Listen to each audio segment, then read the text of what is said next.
Hi, I'm Bill McLaughlin, Editor-in-Chief of Furniture Today. Welcome to this week's edition of Frontline Friday.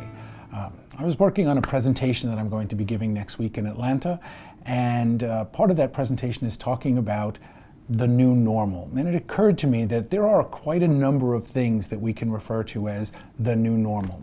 Those of you who have been in the industry a few years remember that expression popped up after the Great Recession, and it kind of referred to things that weren't going back to their pre-recessionary conditions, right? So doing more with less was the new normal. Making things stretch a little farther was the new normal. For a while, being flat, so you weren't going backwards, that was the new normal. So I'd like to talk to you about something that I think is very much about to become the new normal, and that is lower store traffic.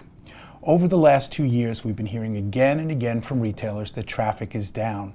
And I don't think that's a function of people not wanting to buy furniture or even of brick and mortar retail stores going away. But when you look at the growing influence of the internet and the way that people shop, a lot of the process now involves looking for information online. So by the time people come into the store, they're already pretty far along their purchase path. And what that means is the role of the store in that purchase decision has to change. So when we say store traffic is down, that doesn't necessarily mean that you're about to go out of business. What it means is that your conversion rate needs to go up, and you need to find ways to complete that sale.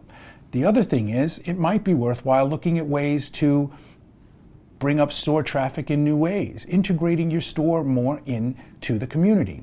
Take, for example, Gallery Furniture during the hurricane last year. They made their store available to the community, and even now, after the peril of the hurricane has passed, they're looking at ways to make that store a more integral part of the community, using pieces of it as a community center. When you look at things like City Furniture has done, adding wine bars to its stores. Belfort Furniture has a winery that works in conjunction with its store. Look at what Jordan's has done for years with entertainment. So I think it's time to start thinking about the store not in the context of a transactional relationship where the primary reason people come into your store is to make a purchase. A transactional relationship is a commodity. You can get that from anyone. Instead, I think it's time to start looking at the store and its integration into the community. Think of its community involvement. And so instead of measuring store traffic, I think it's time to develop a new measure of community integration and community engagement.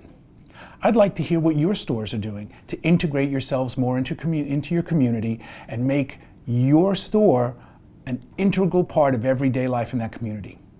I'm Bill McLaughlin. Till next week, saying please tell me what you're doing. I'd like to hear from you.